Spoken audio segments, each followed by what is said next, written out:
Bonjour à toutes et à tous. Aujourd'hui, Putsch, en ce jeudi matin, continue sa série d'interviews de Facebook Live avec les figures, on va les appeler comme ça, les figures médiatiques des Gilets jaunes.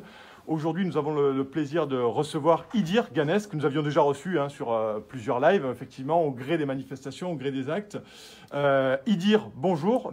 Merci d'être venu à la rédaction de Putsch pour nous parler de plusieurs sujets. On va d'abord parler de votre engagement chez les Gilets jaunes. Pourquoi depuis quand? Comment? Deuxième acte, effectivement, on va vous parler du grand débat national. Troisième point, vous allez nous dire ce que vous pensez de cet acte 18. Est-ce que pour vous, il est charnière dans ce mouvement pour faire plier, ou du moins pour faire prendre conscience à l'exécutif de vos revendications ou pas? Et quatrième, vous allez nous parler de est-ce qu'il est possible aujourd'hui de fédérer toutes les figures, ou du moins une partie des figures des leaders charismatiques, ou du moins on va dire des figures médiatiques, ce sera le terme le plus approprié, des Gilets jaunes autour et derrière une même bannière. Idir, donc première question, pourquoi, depuis quand êtes-vous Gilets jaunes? Pourquoi êtes-vous descendu dans la rue et pourquoi vous mobilisez-vous depuis maintenant 4 mois? Alors bonjour, merci de votre invitation déjà. Et donc voilà, alors pourquoi je suis moi descendu dans la rue le 17 novembre tout simplement parce que au quotidien, nous on vit chaque jour la misère, on côtoie la misère, voilà. Et puis c'est surtout aussi les conditions de travail. C'est-à-dire que moi dans le travail que je faisais avant d'être licencié, les conditions de travail sont vraiment déplorables. Et pour moi, chaque jour, je me disais que ce serait vraiment formidable qu'il y ait une rébellion contre le pouvoir à un moment donné. Et là, c'était vraiment l'occasion. C'était l'occasion rêvée. C'est ce que tout le monde pensait. Et on a chacun dans notre coin tous pensé ça. Et puis là, c'était franchement l'occasion rêvée de descendre dans les rues. Et du coup, j'en ai profité. Il y a les gens qui dorment dehors aussi. Enfin, tous les jours, vous prenez les transports. Nous, on n'est pas député, on n'est pas président, on n'est pas ministre. Donc, on voit ça au quotidien. Nous, on ne prend pas le taxi, on ne prend pas les avions payés par le contribuable. Et dans le métro, on voit chaque jour des gens qui dorment dans la rue, qui demandent des pièces, etc. Et là, c'était l'occasion rêvée de manifester contre toutes ces injustices. Donc, en somme, c'est la précarité sociale, finalement, qui vous a fait descendre dans la rue, Idir, non? La précarité sociale, bien entendu, et puis aussi le matraquage fiscal, ça il y en a ras-le-bol aussi, parce que voilà, on a tous, pour la plupart des personnes qui ont des véhicules, c'est inadmissible. D'ailleurs, le gasoil, quand on regarde à combien il est aujourd'hui, on se rend clairement compte qu'on se paye carrément notre tête, quoi. Ça fait depuis le 17 novembre qu'on crie stop à toutes les hausses, etc. Et puis bon, voilà, c'est reparti. D'accord. Donc, et pourquoi en fait? Parce que vous êtes quand même invité souvent sur les plateaux, on vous voit quand même pas mal dans les médias. Comment on passe effectivement de ce statut de gilet jaune à ce statut de gilet jaune médiatisé? Pourquoi? Qu'est-ce qui a fait que vous êtes rentré sur les plateaux et qu'est-ce qui a fait que vous avez eu aussi envie de vous exprimer à la télévision et sur les chaînes info? Pour moi, en tout cas, ça a été franchement un hasard, quoi, un hasard.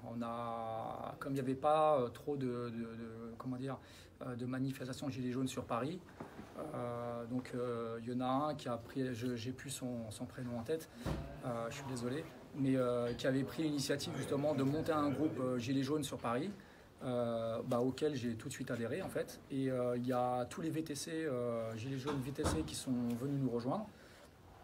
Et puis de là, on a on s'est dit qu'est-ce qu'on fait, donc on a fait blocage, périph, etc. Et on a eu une idée, c'était d'aller à la rencontre de Cyril Hanouna après le plateau de Touche pas à mon poste. On lui a gentiment demandé s'il était possible justement de prendre la parole sur son plateau. Il nous a effectivement posé la question pourquoi, quel serait l'intérêt au final. Et bien pour nous, l'intérêt, c'était vraiment de nous faire entendre partout. C'est-à-dire que les journalistes, les médias traditionnels, ils peuvent faire des commentaires sur le mouvement des Gilets jaunes, mais qu'on soit aussi présent pour soit affirmer ou infirmer certaines informations, selon vous. Voilà. Avoir voix au chapitre, effectivement, sur les plateaux pour donner une autre idée, ou du moins un point de vue, un autre point de vue sur le mouvement. Tout à fait. Parlons maintenant de ce qui anime la société française, la République française, le grand débat national. Quel est votre avis aujourd'hui, Idir, sur ce grand débat national? On sait que le chef de l'État l'a prolongé récemment d'un mois. Quel regard portez-vous sur le grand débat, et est-ce qu'aujourd'hui, vous pensez qu'il va apporter des solutions aux revendications des Gilets jaunes? Bah non, moi, mon regard, il est exactement le même que celui que j'avais à l'annonce du grand débat. C'est-à-dire que c'est un grand blabla, comme on dit tous, hein, tous les Gilets jaunes, c'est pas moi qui le dis. C'est un grand blabla, c'est-à-dire qu'ils sont rentrés en campagne, dans la campagne européenne, voilà, ils sont en train de faire les européennes, en fin de compte, voilà. Donc, vous pensez que c'est une campagne déguisée, vous, de la part de LREM? Ah oui, non, je pense qu'elle est même plus déguisée. Elle a été déguisée au début, mais là, ça y est, une fois que vous êtes démasqué, vous n'êtes plus déguisé. Donc, non, c'est vraiment une campagne européenne. Là, il est à fond dedans. D'ailleurs, pour preuve, hein, c'est qu'il prolonge encore d'un mois. Un mois, donc on va arriver à quoi? Au mois de mai. Qu'est-ce qui se passe au mois de mai? Comme par hasard, il y aura des élections. Donc, c'est un peu curieux. Donc, bon, voilà, c'est plus pour faire le show, hein. D'ailleurs, on peut s'apercevoir que dans les sondages, hein, bon, j'aime pas trop parler des sondages parce que j'y trouve un petit peu aussi déguisés pour le coup, mais les sondages étaient au plus bas pour Emmanuel Macron. Maintenant qu'il a fait tout son show, hein, vous savez, quand vous faites 6-7 heures de TV par jour, vous prenez des photos avec des sans-abri, etc., vous passez pour le super mec, quoi. Voilà, hein, donc voilà, ces sondages sont remontés, puis maintenant ils pensent être plus forts que jamais, quoi. Donc pour moi, il n'y aura pas de réponse. C'est pas possible qu'il y ait des réponses. S'il devait y avoir des réponses, ça serait déjà fait depuis longtemps. Il y a des choses qui peuvent se faire tout de suite, comme la baisse, la TVA à taux zéro sur les produits de première nécessité, augmenter les taxes sur les produits de luxe. On peut le faire tout de suite, tout ça. Bon, vous pensez qu'il n'y a pas de volonté politique de la part du chef de l'État et de l'exécutif de ce côté-là, en termes de mesures? Non, pas du tout. Je pense que leur seul objectif, c'est pas d'apporter des solutions aux Gilets jaunes aujourd'hui, ou aux Français, c'est parce que nous, on se bat pour tout le monde, hein. On ne représente pas la France comme ils le disent, mais on représente quand même une partie, et on se bat pour tout le monde. D'ailleurs, les sondages, l'opinion publique a toujours été de notre côté, même si c'est descendu, ce qui est logique, hein. Lorsque vous mettez en boucle sur les chaînes télévisées des policiers qui se font agresser, l'Arc de Triomphe qui est saccagé, des vitrines qui sont cassées. On invite sur des plateaux constamment des représentants de commerce, etc. Bon, les gens, ils se disent, ouais, au final, le mouvement, c'est pas ça. Le mouvement, je vous le dis, n'a jamais changé. On est là avec de vraies revendications. Ce qu'il y a, c'est quand on va sur les plateaux TV, on ne va pas sur le fond, on va toujours sur la forme de la mobilisation. Du pillage. Voilà, ouais. Alors, je répète, hein, nous sommes actuellement en Facebook Live avec Idir Ganès, un gilet jaune de la première heure, hein, que vous avez probablement vu déjà sur plusieurs plateaux s'exprimer, chaîne info, chez nos confrères de LCI, CNews et autres. Voilà, donc n'hésitez pas à partager ce live et à le liker de manière à ce qu'il ait la plus grande audience. Maintenant, Idir, passons à ce qui nous attend samedi. Et je précise, n'hésitez pas à poser vos questions ici à Idir Ganès qui est là pour en parler. Et le live est également présent sur le compte Twitter de Putsch. Donc, je reviens à ma troisième question, le troisième point que nous souhaitons aborder avec vous, Idir Ganès, ici ce matin à la rédaction de Putsch. Comment voyez-vous l'acte 18, cet acte 18 qui se déroulera donc dans 48 heures? Qu'est-ce qui vous inspire? Est-ce que vous pensez que ça sera un acte charnière? Est-ce que vous pensez que la mobilisation sera importante? Sachant que vous avez, bien entendu, vous êtes ancré dans le terrain et au niveau de vos collègues gilets jaunes. Voilà. Qu'est-ce qui vous inspire, cet acte 18? Je pense que déjà, c'était censé être la fin du grand blabla. Donc déjà, on aurait pu bien fêter ça. Et je pense qu'on sera franchement en masse parce que les 2 derniers week-ends, je pense qu'il y en a pas mal qui se sont préservés justement pour l'acte 18. Tout le monde voulait attendre la fin du grand blabla justement pour prouver tout simplement à tout le monde qu'on n'était pas dans l'erreur, quoi, qu'on tape juste depuis le début. On s'est payé notre tête avant les Gilets jaunes, hein, ça fait 40 ans qu'on se paye notre tête, qu'on nous fait des poches, et ça sera exactement la même histoire après. Donc je pense que tout le monde s'est réservé pour ce week-end.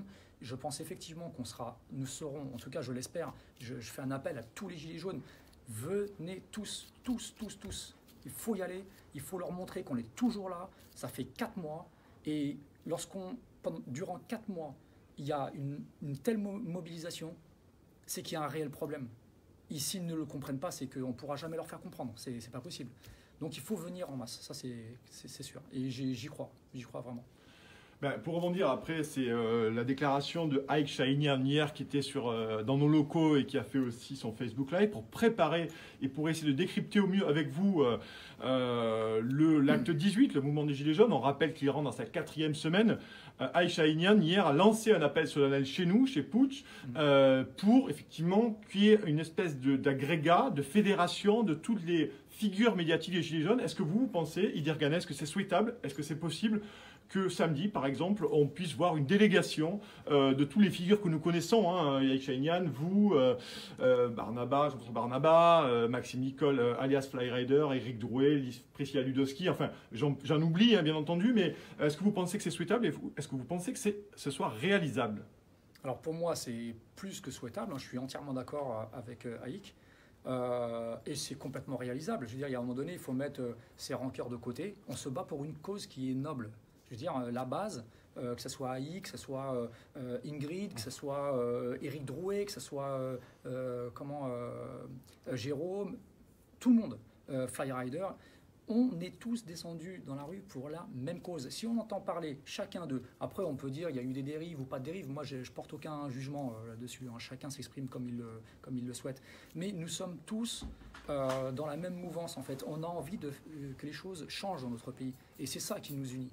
Donc c'est réalisable, bien entendu que c'est réalisable et je pense que tous ceux que je viens de citer, et j'en ai oublié pas mal, il y a Pierre Villa aussi, José Espinosa, il faut qu'on le fasse samedi, il faut qu'on soit rassemblés samedi, il faut qu'on fasse effectivement cette banderole dont on discutait tout à l'heure avec le collègue Gilets jaunes, il faut qu'on fasse une belle banderole et tous ceux qui sont médiatisés, avec tous les autres Gilets jaunes, bien entendu, c'est pas parce qu'on est médiatisé qu'on a une valeur plus importante que ceux qui ne sont pas médiatisés, c'est une chance, en tout cas pour moi, c'est plutôt une chance que j'ai eue qu'un talent. Mais il faut qu'on le fasse, il faut qu'on se réunisse les gars, il faut vraiment se bouger, les rancœurs on les met de côté, c'est pas un problème, on se réunit autour d'une table, on discute, arrêtons de nous insulter, de nous séparer, de nous diviser, ça ne sert à rien. Celui qui veut faire de la politique, il fera sa politique, celui qui va aux européennes, qu'il le fasse. On donne notre avis, on dira nous ne sommes pas d'accord, ou on est d'accord, et puis chacun prendra son chemin, mais respectons-nous les gars, c'est ce qui fait mal à M. Macron, c'est ce qui fait mal à ce gouvernement. Vous savez, les ministres, enfin le monsieur Castaner, lui il a les flashballs pour nous faire taire. Nous on a mieux que ça, on a notre solidarité les gars. C'est notre gilet. Ça, il fait de mal à personne, mais il peut faire bouger les choses. Donc soyons unis samedi. Moi franchement, j'attends. Alors moi je suis médiatisé, mais quand on dit figure ou quoi, moi je suis rien du tout. Mais moi je vous attends. Samedi aux Champs-Élysées, derrière une belle banderole, on est là entre nous, on est des potes, on est une famille, et il ne faut pas se diviser les gars, ça sert à rien, franchement. Même moi, peut-être que j'ai dit plein de bêtises depuis que je suis médiatisé, mais voilà, moi, m'a pas trop fracassé, et je remercie tout le monde. Et n'hésitez pas, il faut qu'on échange. Et ceux qui vont sur les plateaux, si on ne prend pas des remontées des Gilets jaunes, c'est vrai qu'on avance un peu pour notre compte, on a l'impression en tout cas, on peut donner cette impression-là. Donc moi j'attends les idées de tout le monde et j'essaie de faire un condensé pour mettre ça sur les plateaux. Et tous ceux qui sont médiatisés, personnellement, en tout cas moi j'en veux à personne parce que vous vous débrouillez super bien et c'est certainement pas moi qui vais vous... Ouais, donc vous souscrivez finalement à ce que dit Aik Shahinian là-dessus, sur cet appel solennel à se regrouper, à se rassembler pour entièrement raison. Pour samedi. Ouais, ça c'est une super idée et il ne pouvait pas avoir une meilleure idée que celle-là. Mais comment ça pourrait se passer concrètement dans l'organisation? Parce qu'on sait que ce mouvement, il y a beaucoup d'expressions, beaucoup de gens qui ont des courants différents. Il faut se parler. Comment voyez-vous ça? Il faut se réunir rapidement pour en discuter soit il faut se réunir rapidement, ou bien même à travers ce live-là, grâce à Putsch Média, bien écoutez, voilà, on peut se dire qu'aux Champs-Élysées, moi, je serai en bas de l'Arc de Triomphe, avec mon gilet jaune. Je pense que là, vous reconnaîtrez, c'est un cow-boy avec un gilet jaune, avec la Tour Eiffel derrière. Et puis tous les autres, donc Fauzi Lelouch, José Espinoza, Pierre Villa, Éric Drouet, Flyrider, Ludowski, excuse-moi, je me souviens plus du prénom. Priscilla. Voilà, Priscilla Ludowski, Ingrid Levavasseur, Aïk Chagnan, Barnaba, tous, et tous les autres gilets jaunes, bien entendu, hein, on n'est pas des stars. Tous les gilets jaunes, vous venez, on est derrière une banderole, on fait une super belle photo de famille, on montre à M. Macron que eux sont divisés. Il y en a beaucoup qui ont quitté le navire chez La République En Marche. Et quand ils ne sont pas d'accord entre eux, ils sont licenciés. Nous, on ne va pas se licencier, les gars, on est une famille. On n'est pas d'accord, c'est pas très grave. C'est pas grave. On n'est pas une famille, on n'est pas d'accord. On se le dira après. Le linge sale se lave en famille. On est une famille, donc on le lavera entre nous. Alors effectivement, sur les commentaires que nous recevons là, l'unité ressort. Hein. On vous demande, et c'était le cas aussi sur les commentaires hier dans le live Facebook avec Aïcha Ignan, c'était vraiment l'unité. Des gens qui vous sont sympathisants et qui demandent cette unité parce qu'ils estiment, selon eux, que ce sera la force du mouvement et que l'issue sera positive s'il y a unité dans ce mouvement des Gilets jaunes. Donc pour samedi, un dernier appel, quelque chose à dire pour ce samedi 18. On espère du pacifisme, on espère effectivement que ça se passe bien, qu'il n'y ait pas de débordement, Idir. Alors moi j'appelle à tous les gilets jaunes, même ceux de la première heure, ceux qui ont participé au grand blabla, on ne juge personne. Tous les gilets jaunes, même ceux qui ont arrêté de manifester depuis le début, s'il vous plaît, je vous le demande franchement, s'il vous plaît, on est tous descendus, même ceux qui ont arrêté. On oublie les violences, ça c'est pas nous, c'est pas les gilets jaunes. Je vous le dis franchement, il faut tous venir, il faut qu'on soit en masse pour dire, regardez les Algériens l'ont fait, ils sont des millions dans la rue, regardez ce qu'on peut faire lorsqu'on est nombreux. Il faut tous être là et unis, on s'en fiche de qui aime qui ou qui pense comme qui, c'est pas grave. Venez, on montre juste qu'on est là, on souhaite le changement pour nous et pour nos enfants. Et écoutez, pour la casse, etc., ne le faites pas, tout ça, ne craquez pas, les gars. On arrive au bout de 4 mois, restons dignes. Et lorsqu'on va arriver sur les plateaux, ils n'auront rien à nous dire. Qu'est-ce que vous voulez qu'ils nous disent? Pas de vitrine cassée, pas de policiers qui ont été agressés. Il y a peut-être des gilets jaunes qui vont se faire agresser. Du coup, ce sera à nous de nous plaindre et pas l'inverse. On ne se fera pas taper dessus. Les gars, restez sereins, s'il vous plaît, restez sereins. Et pour votre santé aussi, il y a Jérôme, il y en a plein d'autres, il y en a qui sont décédés, qui ont perdu un œil. Ne faites pas ça, c'est toute une vie. Eux, ils s'en fichent. Que vous voyez bien Castaner quand il parle, vous voyez bien Macron quand il parle. Ils s'en fichent de vous, de votre santé. Voilà. Il y a une enquête qui est remontée de l'IGPN sur les gilets jaunes qui ont été mutilés, éborgnés, etc. Pas une seule qui est remontée. Vous voyez bien on rappelle qu'il y a plusieurs enquêtes en cours au sujet de l'utilisation abusive ou pas d'ailleurs de LBD. Les enquêtes de l'IGPN le diront. Mais en tout cas, on peut noter que vous lancez un appel au calme. D'une part, un appel à l'unité aujourd'hui pour samedi. Nous rappelons que nous sommes jeudi. Et vous lancez aussi un appel au calme et au pacifisme pour cet acte 18. Si je peux juste ajouter une petite chose. Oui, on vous en prie. Faites aussi attention à une chose. Les commerçants, effectivement, moi je suis sur le plateau, ça me fait de la peine pour eux. Alors je ne sais pas si vous partagerez tous mon avis. Moi, ça me fait vraiment de la peine pour ces gens-là. Parce que c'est vrai qu'ils se lèvent le matin, ils travaillent, eux payent des impôts. Ils sont aussi fracassés que nous au niveau taxes, etc. S'il vous plaît, ne cassez pas leurs biens matériels. S'il vous plaît, laissez-les travailler. Rentrez chez eux, consommez à la rigueur. On est tous là, on boit un coup. C'est ça, les gars, c'est ça les gilets jaunes. Voilà comment moi je vois les gilets jaunes depuis le début. Je ne suis pas une figure, je ne veux pas être une figure. Je ne veux pas prendre je veux rien, moi. Je veux juste qu'on y arrive tous ensemble afin qu'on puisse vivre correctement à l'avenir. C'est tout ce qui m'importe. C'est vraiment tout ce qui m'importe. S'il vous plaît, les gilets jaunes, ne vous mettez pas dans une situation où vous pouvez vous faire arracher un œil ou agresser un policier. Les policiers sont de notre côté pour la plupart. Vous avez toujours des abrutis comme chez les gilets jaunes. Il y en a qui craquent. Ça arrive, c'est pas grave. Restez sereins, les gars. Restez sereins et ne cassez pas les vitrines, les magasins, ne pillez pas tout ça. C'est vraiment pas notre combat, les gars. C'est pas notre combat, ça. C'est pas notre combat. On en sortira franchement avec la plus grande des fiertés si on arrive à faire ça. Bon, en tout cas, merci beaucoup Idir Ganez d'avoir accordé ces quelques minutes à Putsch Média pour nous décrypter, analyser et donner votre sentiment sur cet acte 18, sur le mouvement des Gilets jaunes et aussi sur votre engagement depuis le début.